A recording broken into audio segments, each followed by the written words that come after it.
Ya, selamat siang saudara sekalian.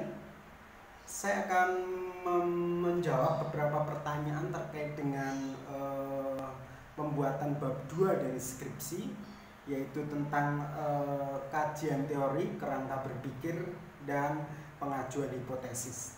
Jadi saya coba di sini ada beberapa pertanyaan dan saya akan coba jawab itu. Yang pertama itu cara membuat kajian teori.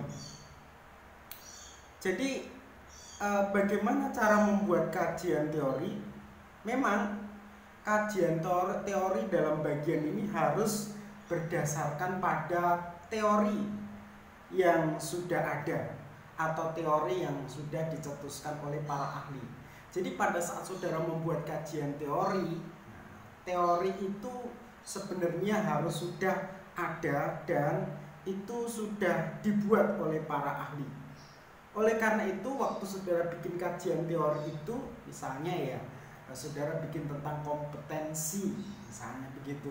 Lalu saudara kalau lihat video saya yang kemarin itu kompetensi itu kira-kira teori tentang kompetensi apa? Poin-poin sub-subbab dari bagian itu apa? Nah, di situ ada pengertian kompetensi. Lalu yang kedua, pengertian kompetensi guru. Yang ketiga, macam-macam kompetensi. Nah, untuk membuat itu, saudara tidak bisa bikin sembarangan. Artinya saudara mengada-ngada atau saudara bikin-bikin sendiri. Tetapi semuanya itu harus berdasarkan teori yang ada di dalam buku. Oleh karena itu, mau tidak mau, saudara harus baca banyak buku untuk membuat sebuah teori. Misalnya juga teori tentang kalau saudara ingat mungkin judul-judul yang lain, misalnya tentang minat belajar. Kira-kira waktu saudara bikin kajian teori tentang minat belajar, itu isinya apa saja? Mungkin pengertian minat belajar. Nah, seperti itu. Lalu apalagi terkait minat belajar? Mungkin macam-macam atau apalah. Ya, seperti itu.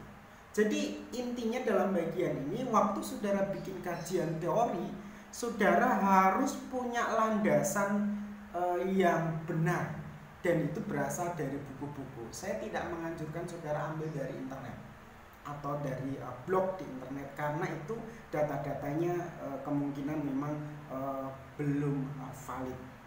Pertanyaan kedua,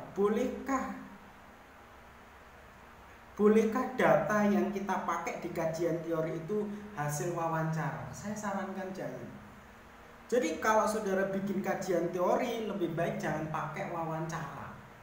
Apalagi wawancara kepada orang-orang yang menjadi objek penelitian. Karena wawancara itu akan ada di bab 3. Jadi saran saya jangan. Lalu usahakan teori yang saudara bikin itu dari buku, pendapat para ahli. Oleh karena itu, baca buku dalam bagian ini menjadi sesuatu yang penting. Bolehkah wawancara? Sebenarnya ada sih, boleh, cuma wawancara kepada bukan objek penelitian. Nah, itu bisa. Jadi orang yang memang bukan objek penelitian, tapi orang itu memang orang yang ahli. Misalnya kalau saudara riset budaya, misalnya budaya tentang Dayak. Nah, di UNER itu ada tokoh profesor yang membahas tentang budaya Dayak. Saudara bisa pergi ke sana. Iya. Lalu yang ketiga, untuk apa kajian teori ini dibikin? Nah, kajian teori ini dibikin itu sebagai dasar waktu saudara, sebagai landasan atau dasar waktu saudara nanti bikin pertanyaan, ya, atau bikin angket bab 3. Jadi waktu saudara bikin pertanyaan atau bikin angket di bab 3, itu dasarnya poin-poinnya itu berasal dari kajian teori yang saudara bikin di bab 2. Oleh karena itu nanti ada video saya khusus terkait dengan bagaimana cara bikin blueprint untuk membuat pertanyaan bab 3. Nanti waktu saya bahas bab 3 ada itu. Jadi pertanyaan itu muncul berasal dari variabel, di mana variabel itu terdiri dari beberapa dimensi.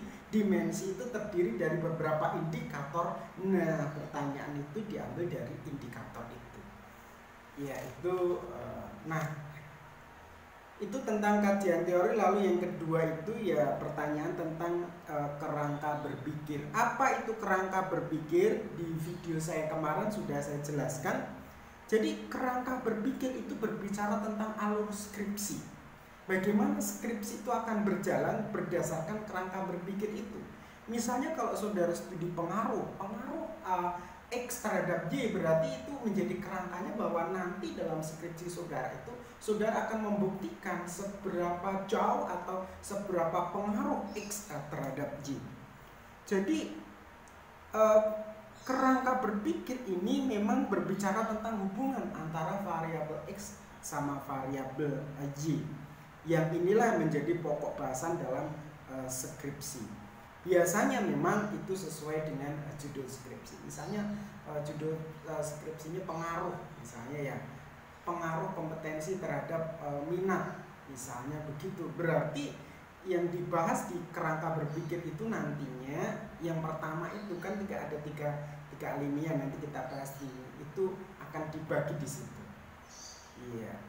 Oke, pertanyaan berikutnya, bagaimana cara membuat kerangka berpikir? Nah ini tadi. Jadi kerangka berpikir itu nanti kalau saudara bikin itu ada 3 poin.